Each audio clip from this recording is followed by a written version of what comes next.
Acara ini dipersembahkan oleh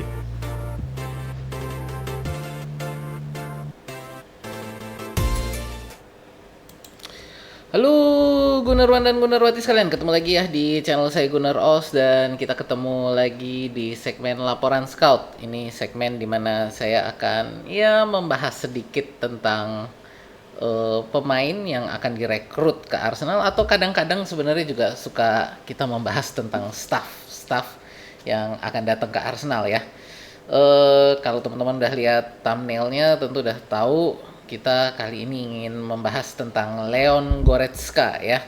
Dan ya ini hari ini kita nggak live ya karena dini hari nanti itu jamnya masanya jam 12.45 ya. Jadi jamnya agak nanggung banget. Itu kita akan ada live reaction untuk pertandingan Leverkusen melawan Arsenal ya, pertandingan Champions League. Jadi makanya ini saya rekaman nih. Jadi ini nggak live ya, ini rekaman.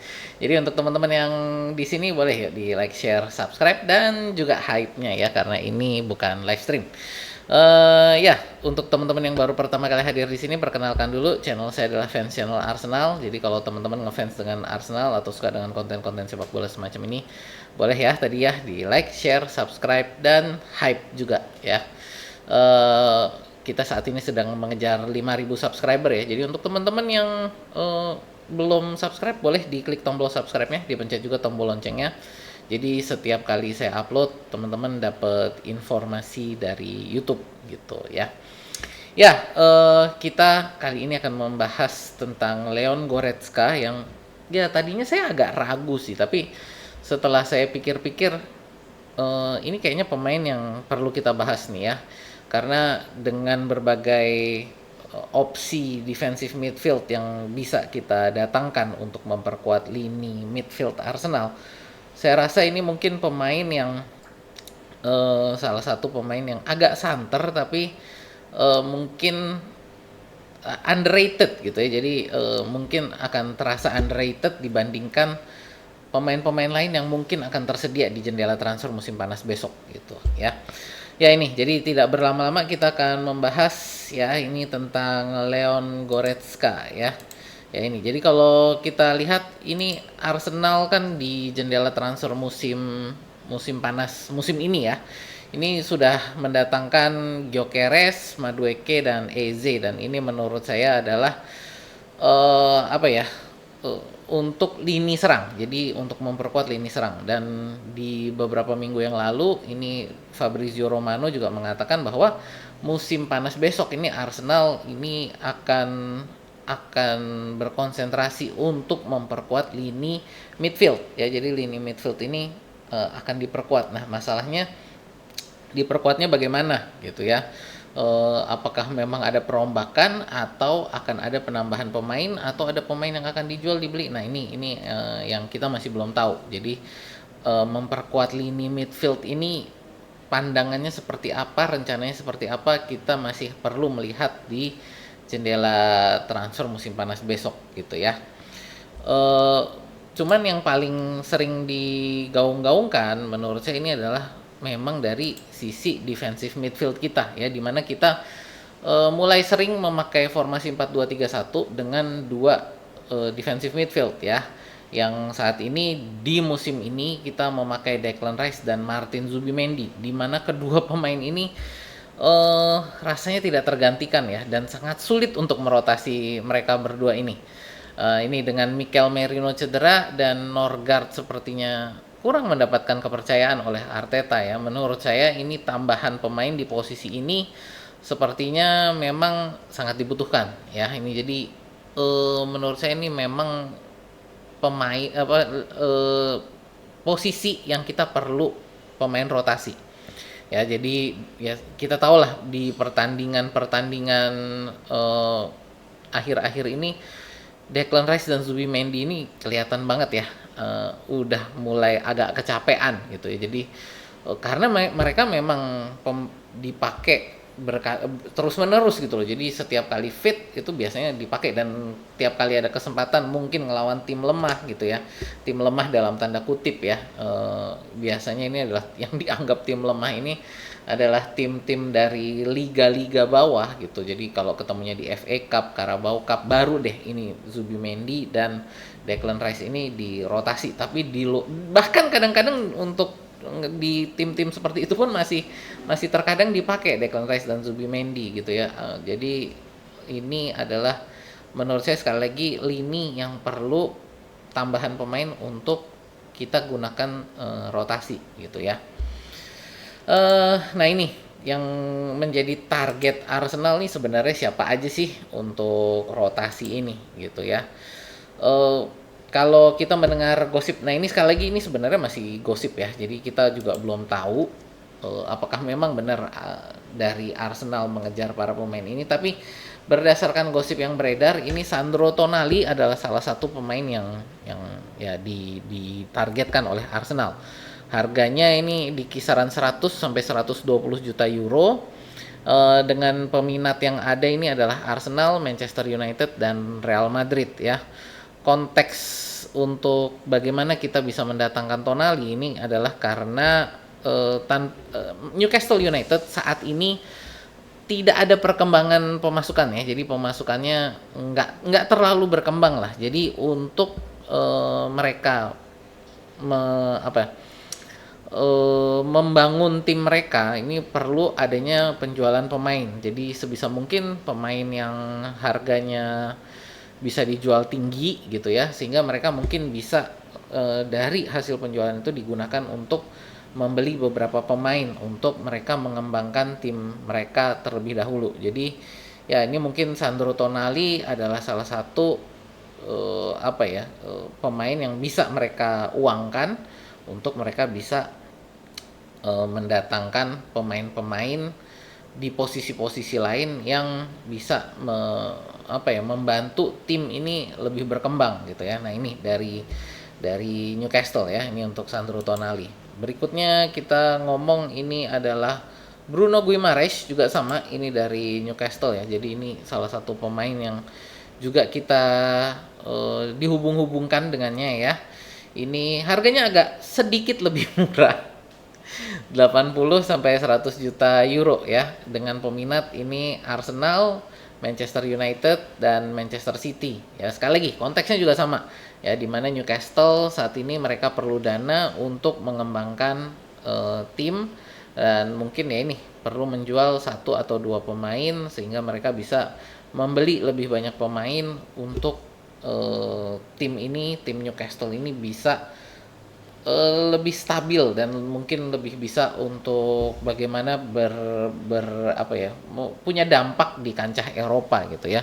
Karena pada saat saya merekam video ini mereka juga kesulitan ya di Champions League, tapi agak lumayan lah bisa lumayan mengimbangi Barcelona ya sebenarnya kalau saya lihat pertandingan dini hari tadi di Champions League gitu. Dan yang terakhir yang juga kita dihubungkan dengan sangat kuat ini adalah Leon Goretzka. Ya ini Leon Goretzka ini kalau kita ngomong harga gratis, gretongan nih gitu ya. Dan peminatnya agak cukup banyak ya. Di sini ada Arsenal, ada Tottenham, dan juga Atletico Madrid ya. Konteksnya ini adalah Munchen ini melihat Alexander Pavlovic ya, ini sebagai pilihan midfield untuk jangka panjang. Jadi mereka udah punya pemain yang lebih muda yang menurut mereka bisa dikembangkan lebih jauh, dan Goretzka dengan usianya dia sebenarnya di awal musim ini ya itu udah dipasang untuk dijual. Jadi udah dimasukkan ke daftar jual sebenarnya oleh Munchen ini ya. Tapi Goretzkanya nggak mau pergi. Jadi Goretzkanya nggak mau pergi, dia lebih memilih untuk memperjuangkan posisinya. Dan lumayan juga sebenarnya bagaimana dia memperjuangkan posisinya. Ternyata musim ini dia bisa bermain lebih banyak dari perkiraan gitu. Jadi banyak orang yang memperkirakan ya dia paling mainnya tinggal 1-2 pertandingan gitu ya. Ternyata lumayan apa ya, lumayan stabil waktu bermain yang dia dapat gitu. Jadi mungkin nggak sebanyak musim-musim sebelumnya, tapi lebih banyak dari perkiraan gitu ya, waktu bermain yang didapatkan oleh Goretzka ini gitu. Dan itu menunjukkan bagaimana kualitas dia gitu ya. Nah, eh, Goretzka ini sebenarnya gaya bermainnya seperti apa? Jadi biar biar kita juga tahu kalau kita mau datengin dia, ini sebenarnya posisinya akan ditaruh di mana gitu ya. Ini tadi saya lihat ada wawancara ya, yang dilakukan oleh pundit Arsenal. Ini Harry Semenyo ya. Harry Semenyo ini melakukan wawancara ini dengan wartawan yang tugasnya meliput Bundesliga ya. Ini Kevin Hatchard ya. Jadi Kevin Hatchard ini adalah seorang wartawan yang ya dia memang tugasnya meliput untuk Bundesliga dan Champions League. Jadi ini orang yang sangat tahu Bundesliga ya. Dia memberikan sedikit bocoran, sedikit kisi-kisi tentang Goretzka ini, cara bermainnya seperti apa, dia tipe pemain seperti apa gitu ya. Nah, dari Hatchard ini dia menginfokan, jadi Goretzka ini adalah pemain nomor 8 box to box ya, yang sangat mengandalkan kekuatan fisiknya yang berotot, walaupun passing bukan keahlian utamanya, dia ini sangat kuat dalam membawa dan mendribble bola ya. Dia juga sangat baik dalam melakukan tendangan jarak jauh. Ya, jadi kalau kita lihat berarti ini untuk pemain box to box. Artinya apa? Artinya ini adalah pemain yang akan digunakan untuk melapis Declan Rice ya. Dan ini menurut saya adalah pemain yang saat ini kita memang butuh pelapisnya ya. Paling tidak Zubimendi, walaupun tadi kurang begitu dipercaya, kita punya si siapa, Christian Norgard ya. Nah, tapi untuk Declan Rice ini, untuk penggantinya ini masih belum ada yang apa ya, yang setara gitu loh, atau mungkin bukan setara, yang mirip gitu ya. Karena kalau kita lihat sebenarnya di posisi nomor 8 kiri ini ya bisa kita pakai Kai Havertz, bisa kita pakai Merino, bisa kita pakai Eze gitu ya, tapi gaya bermain mereka ini sangat berbeda jauh dari gaya permainan Declan Rice, sehingga ketika kita merotasi dengan pemain-pemain ini memang terlihat sekali perbedaan gaya bermain Arsenal, dan itu terlihat juga kualitas permainannya jadi menurun. Jadi menurut saya disinilah peran Goretzka ya, jadi akan menjadi pemain rotasi Declan Rice gitu ya. Dan kalau kita lihat awal karir Goretzka dan Declan Rice ini juga sebenarnya sangat mirip ya. Dimulai dari pemain nomor 6 ya. Kalau Goretzka ini sewaktu di Schalke ini dia bermain sebagai pemain nomor 6. Declan Rice kan juga di West Ham dia bermain sebagai pemain nomor 6, dan mereka mulai berkembang sebagai pemain nomor 8 box to box itu kalau Declan Rice ini di Arsenal, dan Goretzka ini di Bayern Munchen gitu ya. Dan ini mungkin menjadi bagian terakhir kita adalah kenapa ini Goretzka ya, kenapa Arsenal harus sebaiknya memilih Goretzka. Sebenarnya ini juga bukan apa ya, bukan argumentasi dari saya, cuman ini adalah pandangan kalau kita mendatangkan Goretzka ini. Kenapa kita kalau kita memilih Goretzka ini, alasannya kenapa gitu ya. Nah ini dengan berbagai pilihan defensive midfield dan central midfield yang akan dijual di musim panas mendatang ya, apa argumentasi untuk memilih Goretzka ya, yang ini kalau kita lihat usianya juga udah cukup berumur kalau kita ngomong sebagai pemain sepak bola ya, 31, dan akan datang pastinya dengan gaji besar, karena saat ini gaji dia di Munchen ini ya itu adalah 282.000 pound sterling per pekan. Jadi seandainya dia datang ke Arsenal, kalau dalam kasus dia naik gaji ya, ini bisa kita ngomong di 300.000 per pekan loh. kalaupun dia mau potong gaji seperti Havertz ketika datang ke sini, paling Paul menurut saya akan turun ke 250, 240 lah, itu udah Paul banget, dan itu tetap masuknya adalah gaji yang bracket tinggi ya. Jadi menurut saya Goretzka ini akan tetap masuk gajinya bracket tinggi walaupun umurnya udah 31, dan mungkin kita kontraknya 2 atau 3 tahun lah, 3 tahun mungkin ya. Jadi feeling saya sih kita mungkin kontraknya akan 3 tahun doang ini kepada Goretzka. Jadi ini tetap angka yang gajinya ini akan masuk ke bracket tinggi. Mau kita lihat dari sisi manapun, ini kemungkinan besar akan masuk ke gaji bracket tinggi gitu ya. Nah, dari segi finansial ya, jadi kalau kita lihat dari segi finansial, walaupun datang dengan gaji besar, biaya untuk mendatangkan Goretzka ini akan sangat membantu pembukuan FFP. Apalagi kalau kita bandingkannya tadi dengan yang dari Newcastle tadi ya, si siapa, untuk ya tadi, sorry sebentar kok saya jadi untuk Tonali ya. Jadi untuk Tonali atau Guimaraes ya, ini menurut saya tetap akan lebih murah gitu ya.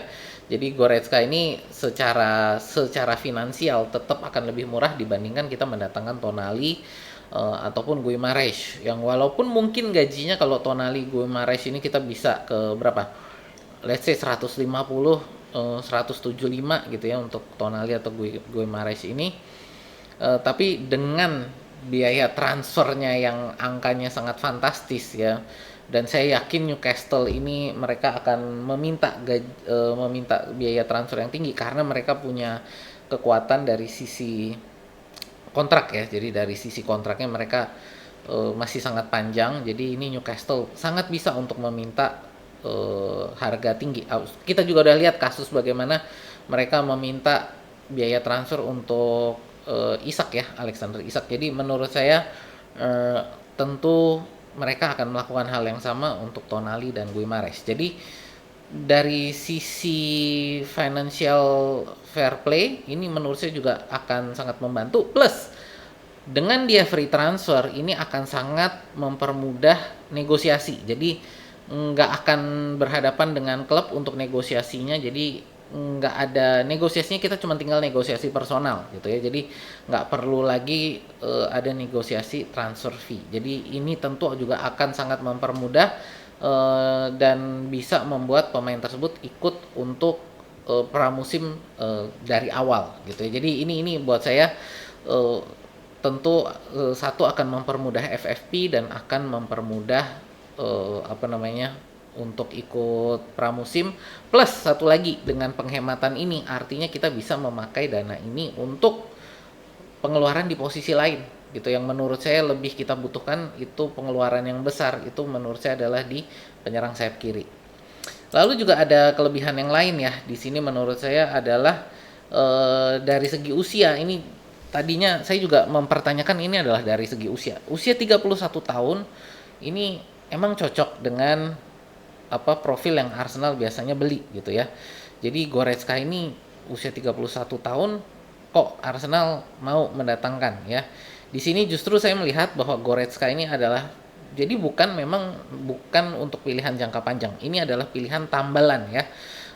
Karena kita juga ingin mengembangkan Miles Lewis Skelly gitu. Jadi menurut saya ini adalah pilihan yang secara ekonomis murah, dan juga secara usia ini nanti ketika dia keluar ini Miles Lewis Skelly sudah berkembang dan sudah bisa masuk ke tim utama ya, sebagai pemain defensive midfield yang menurut saya lebih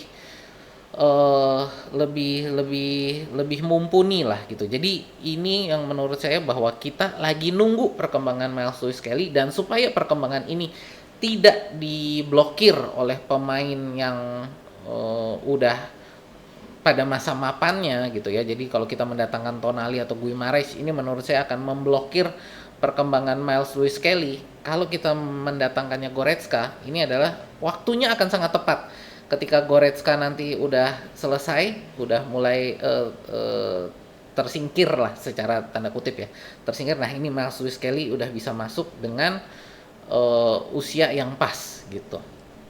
Nah Selain itu juga dari segi usia ya, Goretzka ini juga bukan hanya usia, tapi dia juga pengalamannya, bagaimana dia sudah juara Bundesliga berkali-kali, juara Champions League juga gitu ya. Jadi menurut saya dia akan sangat punya banyak pengalaman yang bisa untuk dibagikan kepada para pemain muda Arsenal gitu ya. Jadi termasuk di sini mungkin salah satunya Mas Lewis Kelly. Jadi ya, ini menurut saya adalah kelebihan yang lain ya. Jadi ini bisa jadi dia seperti Jorginho dulu ya. Jorginho bagaimana dia datang juga perannya sebagai senior yang apa ya, yang senior yang membagi ilmu gitu ya. Jadi ya ini, jadi menurut saya kenapa kita ada baik apa namanya, kalau kita memilih Goretzka. Jadi buat saya kalau kita memilih Goretzka, ini menurut saya adalah alasan-alasan valid kenapa kita eh, akan mendatangkan Goretzka gitu ya.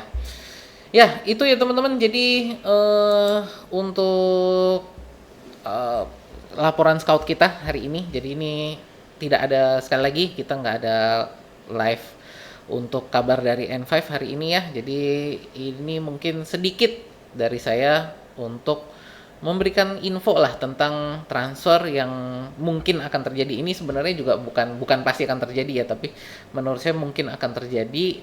Yang menurut saya inilah kenapa Arsenal akan lebih memilih Goretzka dibandingkan pilihan-pilihan defensive midfield lain yang ada di luar sana.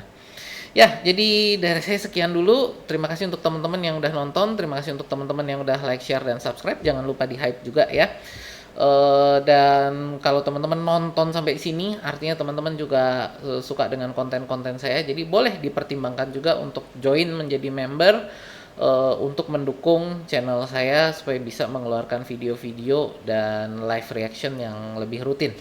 Dari saya sekian dulu, sekali lagi ya, terima kasih. Kita ketemu lagi di video berikutnya. Saya Osil Semono undur diri dulu. Sampai jumpa.